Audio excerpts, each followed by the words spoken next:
Hey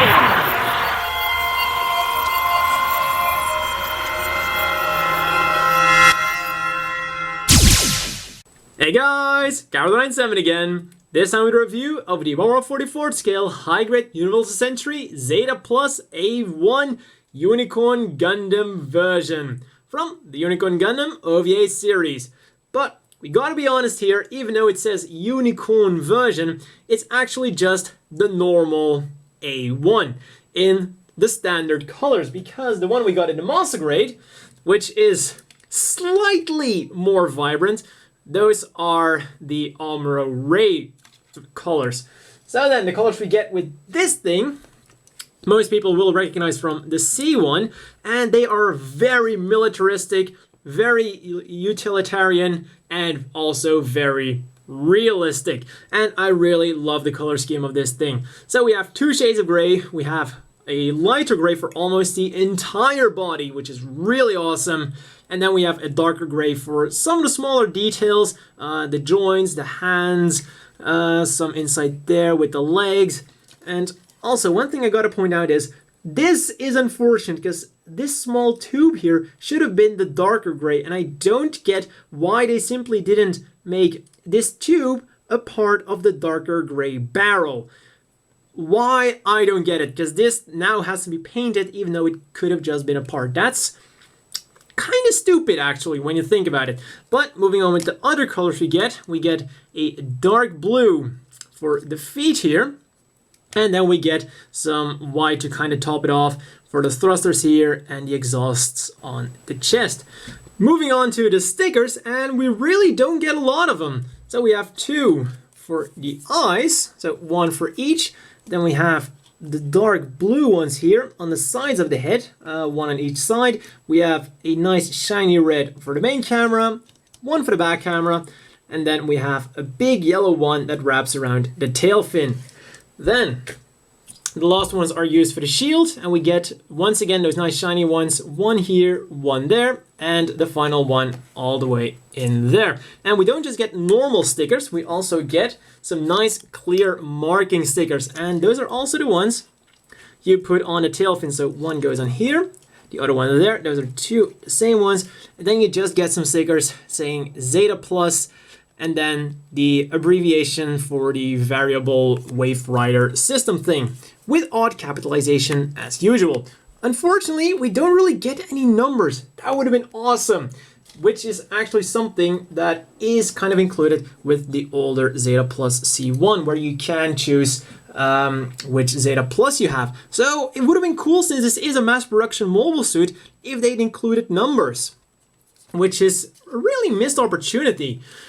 But finally, some other stickers that would have been interesting, something I've seen done before, is black stickers for inside the thrusters, because when you just look at them, they're white, so the inside is going to be white too. So it's kind of odd that they didn't give us stickers, considering they did do that for some other models, but not for this one. It seems like sometimes they do it, sometimes they don't. And let's face it, it's not like we have a ton of stickers already. They could have just thrown a few in there.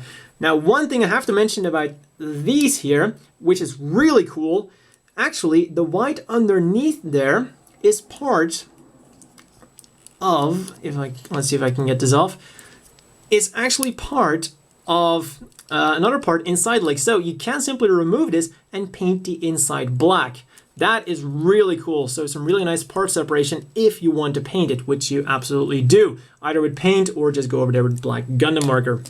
Then going on with the articulation, the head goes up, down, rotates around about that far really, because you know the head is very angular, so a lot of things you have to be careful about. So that is about as far as it's going to go, unfortunately, because really it's the back of the neck that kind of gets stuck. So that's about all the movement you're gonna get out of it. Also goes side to side and a little bit of a chicken movement. So yeah, you can get it like this if it's more to the back, but that's really about all of the sideways movement you're going to get out of this.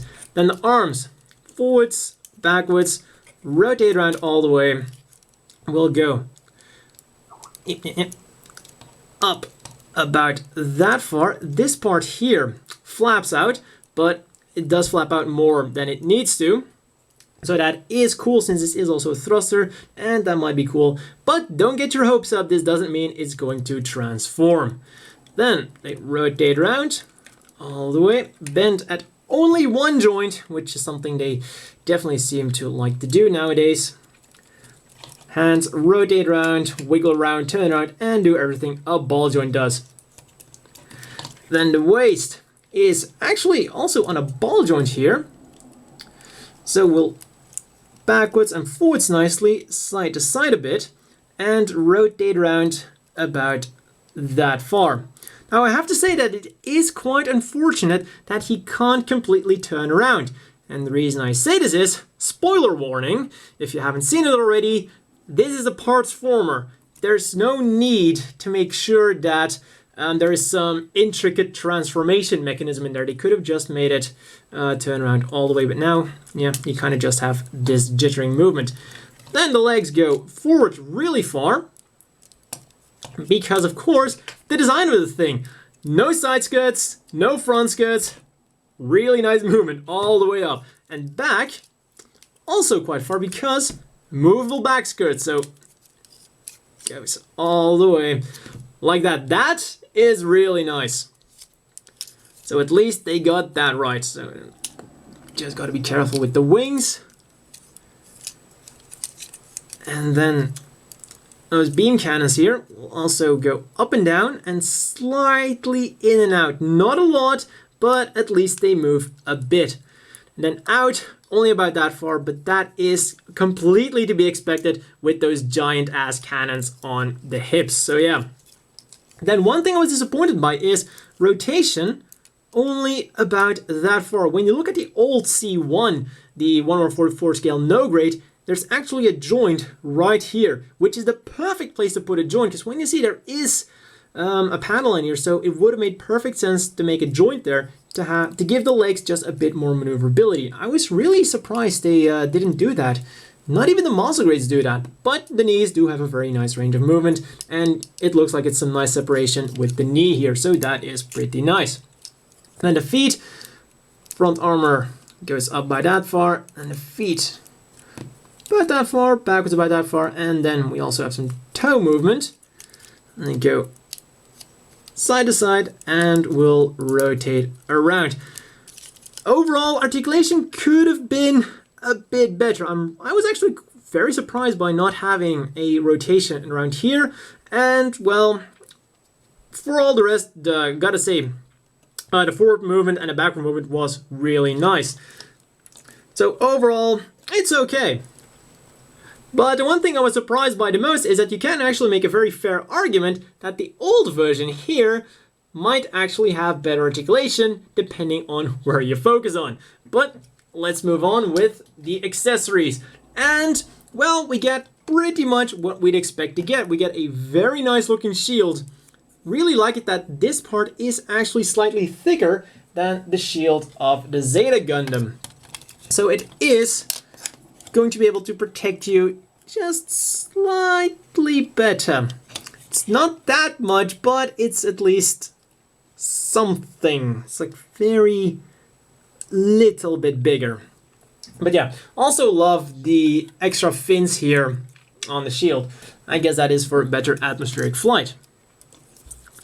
And putting that right on there. Though I have to say that on this model, it looks smaller than it should, because when you look at the Master grade, that shield looks a lot more massive.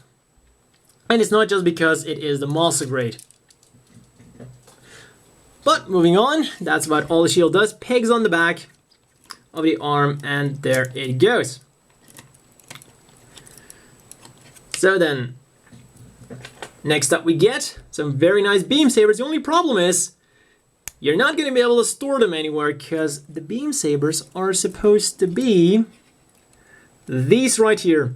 Kind of disappointed that they couldn't just get them to store on there, because you essentially just have to slide them in and then pull them out again. I think they definitely should have been able to do that.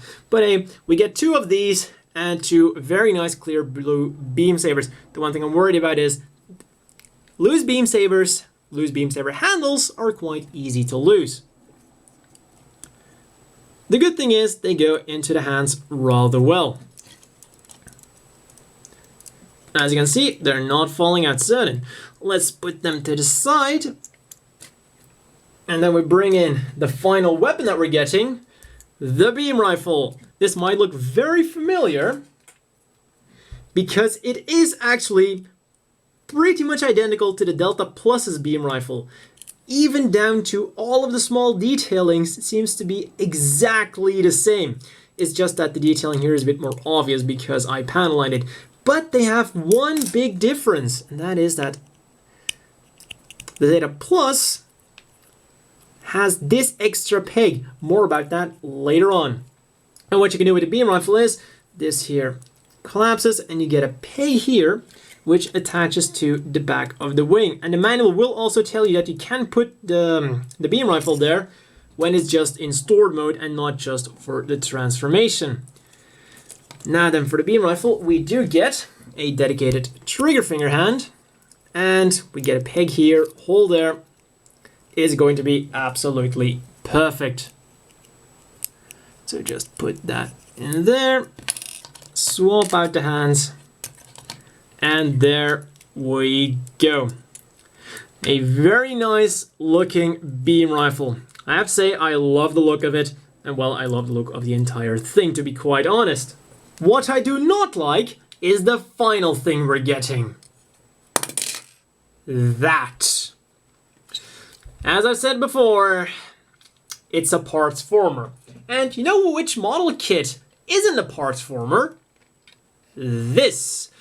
You know, you kind of got beat by a model kit that was released in 1989. Which, according to my rather quick math, 89, 2014, that's like 25 years ago. So yeah, let's see how the parts formation is going to look. So, completely as we expected, we gotta rip the entire thing apart. It's always fun to do when you just build a model kit, to rip the entire thing apart. And let's always try not to break anything. And the one thing I really hate about it is, as I said, the 1989 model kit can do a complete transformation, and it does it well. The thing about the Zeta Plus C1 and A1, or just the Zeta Pluses in general, is their transformation isn't that hard to pull off. Come out.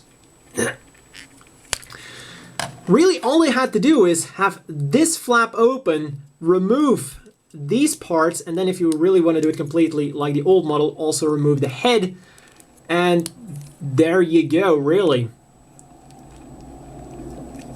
That's all they had to incorporate, and then just have a bar here which would replace it. It would have just been really easy to do. So then, final piece to rip off is this, and then all of this is left over. And hey, you could always use this in a diorama. They got the Zeta Plus.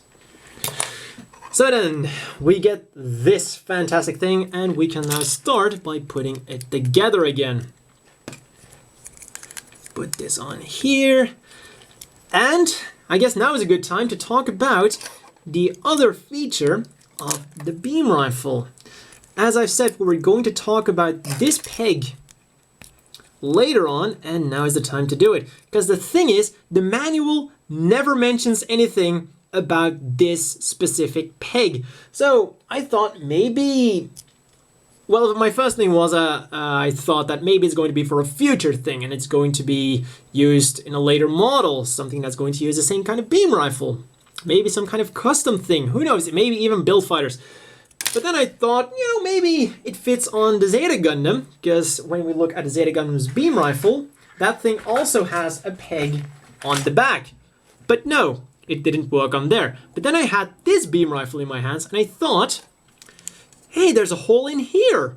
Maybe this is so you can hold on to, so that you can mount a Zeta Gundam's beam rifle on there, because you have the Zeta Plus, it might be cool to have the Zeta Gundam's beam rifle instead of this beam rifle. But no, this doesn't fit on there either. So what is it for? That. And the manual forgot to mention that. Good job, manual. Not only did they screw up the crotch and part of the face, well, in the earlier version at least. And let's see, where did the arm go? There we go. So we also have to rip this up. There we go. So not only did they manage to screw up part of the face and the crotch area, they also couldn't include everything into the manual. Now let's see if we do this correctly. This goes up, that goes underneath. Let's see, that was supposed to grip onto, there we go, and that goes like that.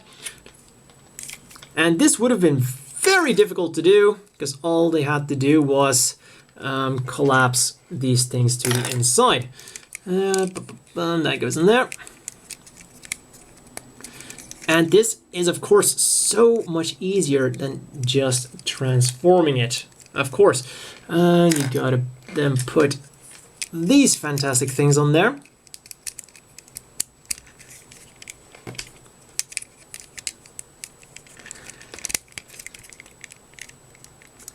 And it's kind of starting to get the form. Now, where did the crotch piece go? There we go.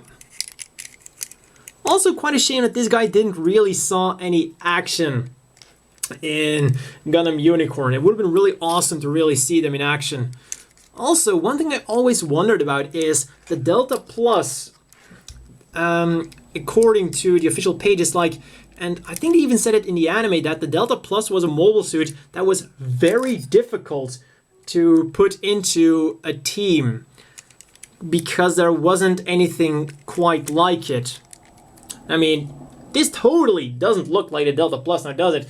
And totally doesn't have a similar transformation or anything, so this has to be removed. This has to be ripped out. And let's see then.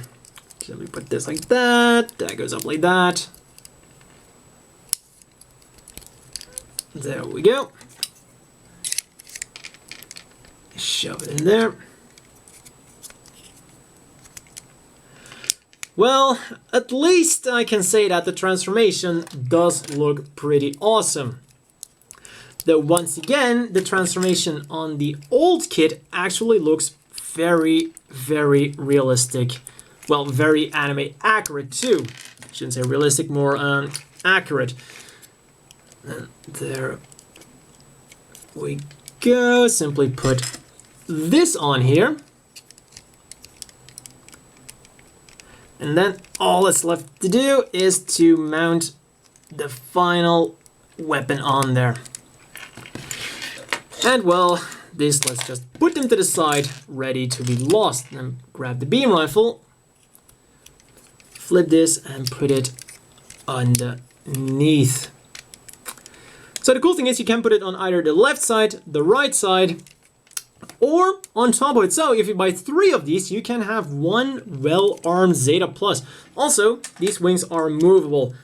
This is when they're completely the closest, and this is when they are the most open. So, you know, you can really make some differences with that. Very cool. I really love that kind of wing design, just like they did on the F-14. Gotta say, that wing design is awesome. And then we also have a hole in the crotch right there for an action base. Same goes for this crotch, so you can put this on an action base too. And have it float around as space debris, not really, since this is the A1. So you can't have this falling out of the sky while you have this thing flying around. So even though it is a parts former, it definitely looks awesome. Just as this thing does, without the need of parts forming. As always, the inevitable question is, do you want to buy this? Yes, but also no.